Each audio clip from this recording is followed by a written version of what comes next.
Hello, and welcome to the When Depression is in Your Bed podcast. Are you someone who tries to rest but never actually feels rested? Or are you someone who wishes you could rest but with everything on your to-do list, who has time for that? Well, if you're either of these people, please tune in today as I talk about how our nervous system can be affected by trauma and how that affects our actual physical ability for restorative rest. And I won't stop there. In the next episode, I will share some steps that you can take to help heal your system so you can begin to get the rest and renewal that you deserve.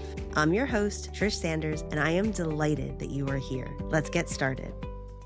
Today, I am sharing information that has been absolutely integral in my own transformation and my own ability to feel more rested so much more of the time. Understanding the role of my nervous system in what has been a lifelong inability to really feel rested has helped me not only to increase my ability to be self-compassionate and reduce my negative self-talk and my self-criticism and self-judgment, but it has also really guided me on what to do to be able to take action, to take deep, true care of myself, which has allowed me to cultivate rest and renewal practices. And in my own experience, I sort of figured this out almost in reverse because I started noticing the benefits for me of how my body was able to rest in a different way than it had before. And then I started to understand what I was doing to contribute to the healing process. And then I started learning about my nervous system's role and what was happening for me. And once I had that level of information, this knowledge that I want to share with you today, then I started to be so much more conscious in my practices for rest and renewal. And it has really helped to transform so much in my life because it's not just about how I'm able to rest or create spaciousness in my life, but it's how I then can function in my life. Because if we're exhausted or if we're striving and pushing and overwhelmed and in chaos and never slowing down, never able to slow down, then we're not living our best life. And as I have been working on these practices over the last few years, my whole life has been transforming. And I don't use that term lightly. I really mean that the way my life looks and feels and how I'm able to show up in my day-to-day life is in a completely different place than it was just a few years ago. And because I am so much more conscious of what I'm doing, I'm aware, I know many of the choices that I'm making so that I can continue to make more choices that really serve me. And I can't wait to see what my life looks like in a year from now or 5 years from now or more, because this information has really supported me in creating so much more of the life I want to have. And I can only imagine that it's going to get better from here. And I hope that this is inspiring for you so that you too can cultivate rest and renewal practices that support better functioning in all areas of your life. So in the last few episodes, I have been referencing these survival cycles that I certainly identify strongly with, and perhaps you too identify with them. Before I describe them, I'll just do a quick little nervous system review for anyone who may be new to nervous system language. The information that I reference is from Polyvagal Theory, which was created by Dr. Stephen Porges, and Deb Dana is an amazing clinician who has brought the theory of polyvagal into practice in the clinical world. And that's really what I reference and where this comes from. So the nervous system has 3 states. The first is called ventral vagal, and it's our social engagement state where we feel connected and safe and grounded. And then the other 2 nervous system states are both survival states. We can either be in a mobilized state of survival, which means we sense a threat and we have to do something about it. That's called our sympathetic state, and it's our fight or flight response. We either have to attack or run. Or we can be in what's called the dorsal vagal state, which is an immobilized response to threat, which is that there's a threat happening, but I don't have the resources or capacity to fight it, or perhaps it's safer to disappear or withdraw. So I collapse and shut down in order to hopefully survive through this. Okay, so our 3 states, ventral vagal, sympathetic, and dorsal vagal. The cycles I've been talking about over the last few episodes is that many of us live in some combination of survival states as opposed to in our ventral, safe, grounded state so much of the time. And this is largely because of the impact of some sort of trauma on our lives. And I won't go into what trauma is and what trauma means. I'm going to use it in a pretty broad sense today, and I'm happy to talk more about the details in other episodes, but I want to just get really into the impact trauma can have, but it can be relational or chronic trauma or acute trauma, but we all go through different things that impact our nervous system because our nervous system is shaped through our experiences. So even if you don't relate to being traumatized at some point in your life, your experiences are still impacting your nervous system. And our experiences can cause us to get stuck in survival patterns. And so many of us are stuck in a sympathetic striving place, pushing, going, doing, running all day, often on caffeine, go, go, go, getting things done, and crashing into a dorsal shutdown only to wake up the next morning, not really fully recharged, but to do it all again over and over each day. So that's fluctuating between sympathetic and dorsal. And then there are people who are stuck in a more dorsal state where this doesn't necessarily have to be full immobilization, like full depressed, can't get out of bed every day. It could be going through the motions, feeling kind of numb, not caring too much about life, doing the bare minimum just to get by. And at night, you might be finding yourself feeling tired, but you feel more numbed out or disconnected. You might be doom scrolling for hours or watching something on Netflix until way too late. And then again, going to sleep, waking up, not feeling really restored, and doing it all again. And this state could be spiked by little moments of sympathetic surge, where for me, this looks like when there's a deadline for something. Historically in my life, if I had a due date, then, the day before the paper was due or the night before the paper was due, I'd be like, oh my gosh, I have to do this. And then I'd be filled with this surge of sympathetic energy and I'd push and strive. And it was very taxing on my body, but I would get it done at least most of the time. But then I would feel exhausted again because that push was really taxing on my system. So being stuck in these two survival states prevents us from getting true restorative rest. And if you know how exhausting it can be to be stuck in these survival cycles, you probably also know how frustrating it is to want to feel rested and not be able to, no matter how much you try or how much you wish you could slow down. And it also can get to a feeling of either hopelessness, like I can't do anything about it, or it can get to a feeling of this is just how it is. There's no other option for me, because you don't even think you have any power, and feeling like you don't have power to change your life can be devastating. So I'm going to share information with you today that hopefully will inspire you and help you to feel more hopeful and certainly more empowered to take action in your life that really makes sense for you so that you can take true care of yourself. So on to more information about our nervous systems. Our nervous system is constantly scanning the environment for cues of safety and cues of danger. This exchange of information is called neuroception. It's our nervous system's perception of our internal working. We have a pain or something doesn't feel quite right in our body. And then also in our outer world and in our relationships between us and others. So we are constantly perceiving cues of threats, cues of danger, and we're weighing that. And our nervous system is letting our brain know if we need to protect ourselves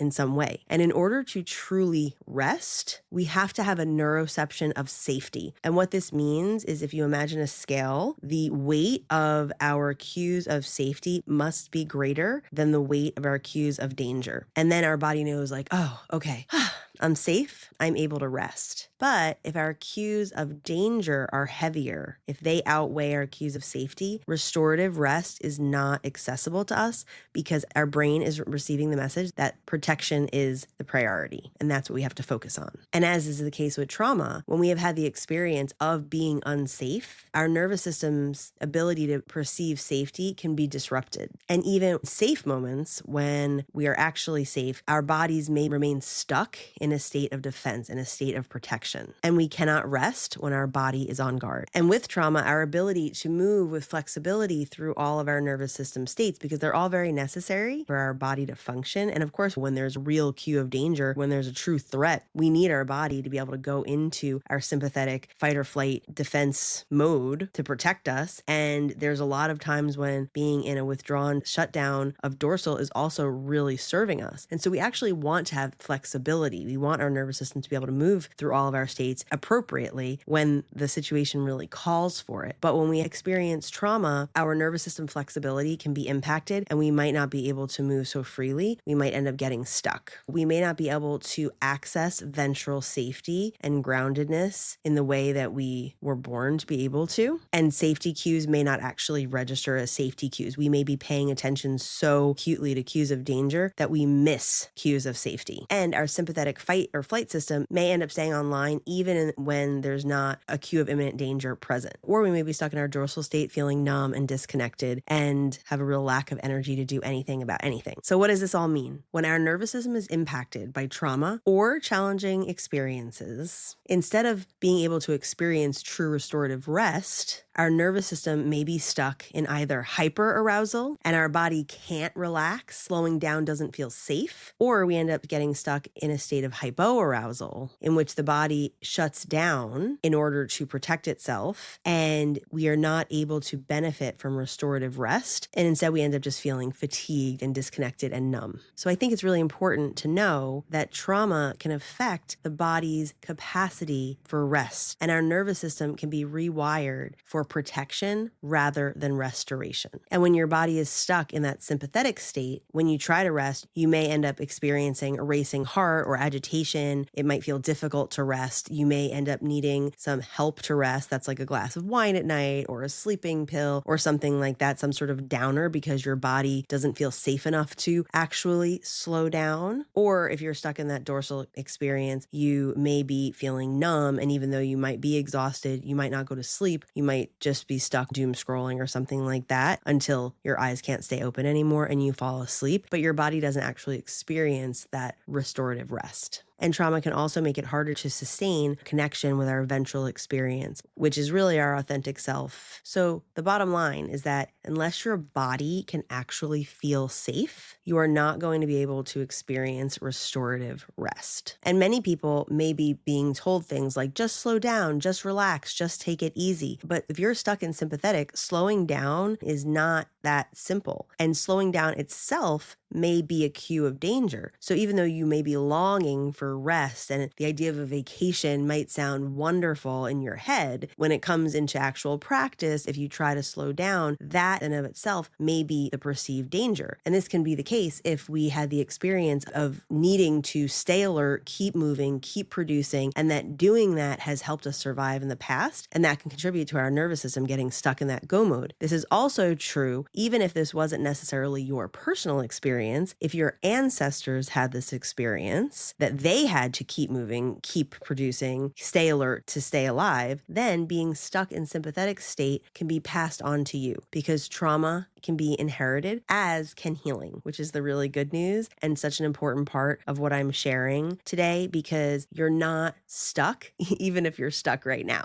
So basically, if your nervous system has had this experience, then your brain is likely to create a story that if you stop, you won't be safe. And this will make true rest inaccessible. I think it's really important here to talk about depression and what I perceive as that stuckness in that dorsal immobilized state, because from the outside, it might look like a depressed person is doing very little or resting all the time or doing nothing. And why don't they feel rested? And it can be very confusing and a source of stigma around depression. In reality, a person who's stuck in dorsal shutdown is not resting at all. They are in a state of biological slowdown because in the dorsal survival state, our body knows that it needs to power down in order to hopefully survive. It knows that it has to conserve energy in some way to become less visible, to protect us. And so this biological shutdown, again, from the outside could look a lot like doing nothing or rest or not taking up very much energy. But this slowdown is not the same as restorative rest. And that's why somebody who is depressed can feel exhausted even if they've been in bed all day or if they've slept for 12 hours, they don't feel well rested. And this can be really frustrating, certainly from someone on the outside. But as a depressed person, which I have been for so much of my life, it can feel so hopeless and frustrating that no matter what you do, you can't feel good enough to function at the level you want to function at. And this is really difficult and contributes, certainly in my case, in my own experience, contributed so much to my self-criticism. Like, what is wrong with me that I can't just do what I want to be able to do or what I think I should do or what I think I should be able to do, because I feel like I'm just dragging through my life and no amount of coffee is helping me to really get to the level that I want to be at. And as I've come to understand this nervous system experience, I have been able to have so much more compassion for myself and actual appreciation instead of frustration around my body doing what it was biologically biologically supposed to do. And my nervous system and my brain were just acting like nervous systems and brains act. And it wasn't that there was something wrong with me for not being able to rest or,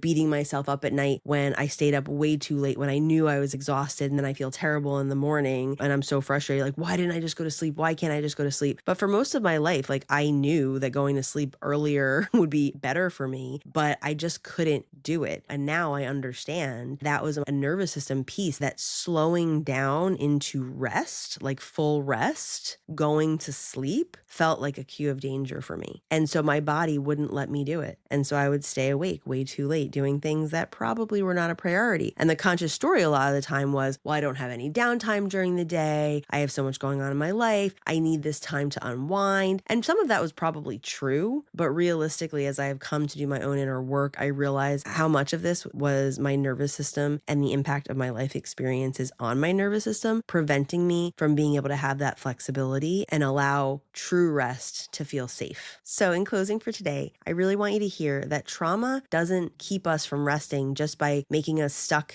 being busy in sympathetic or by making us just stuck in dorsal collapse. But our brains attach a story to all that stuckness that we are not safe. And so we have to keep going in the way that we're going, because if we do something different, which actually could be slowing down, getting that beautiful restorative rest and renewal that we're longing for, there's something that's telling us in our narrative, our internal narrative, that that's not actually safe and what we need. And so in order to heal this experience, in order to heal our nervous systems, we need to be able to allow stillness to shift from being a cue of danger to a cue of safety. So when we allow our bodies to slow down, we can actually lean into that and ease into that, and that can feel comfortable and safe and where we belong, so we can truly receive that rest that we need. And if you want to know how you actually do that, please tune in next week where I talk about the process.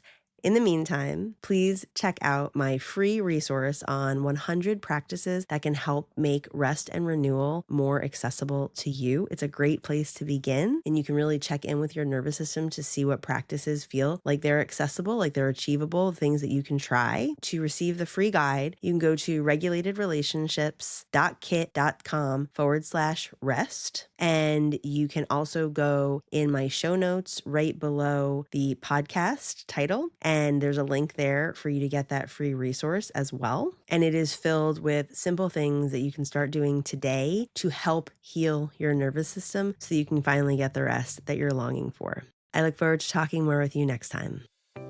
As our time comes to a close, I ask you to keep listening for just a few more moments, because I want to thank you for showing up today, and I want to leave you with an invitation as you hit stop and move back out into the world on your own unique wellness journey.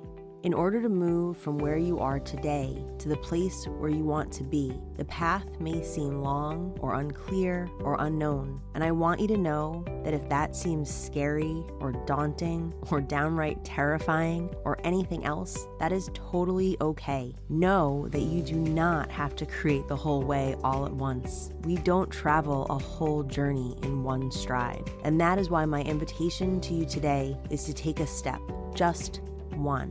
Any type, any size, in any direction. It can be an external step that can be observed or measured, or it could be a step you visualize taking in your mind. It can be a step towards action or towards rest or connection or self-care or whatever step makes sense to you. I invite you to take a step today, because getting to a place that feels better, more joyful, more connected than the place where you are today is possible for everyone, including you, and even when depression is in your bed. If today's episode resonated with you, please subscribe so you can be notified when each weekly episode gets released. I encourage you to leave a review and reach out to me on social media at trish.sanders.lcsw. Your feedback will help guide future episodes, and I love hearing from you. Also, please share this podcast with anyone who you think may be interested or who may get something from what I have shared. Until the next time we connect, take care of yourself and take a step.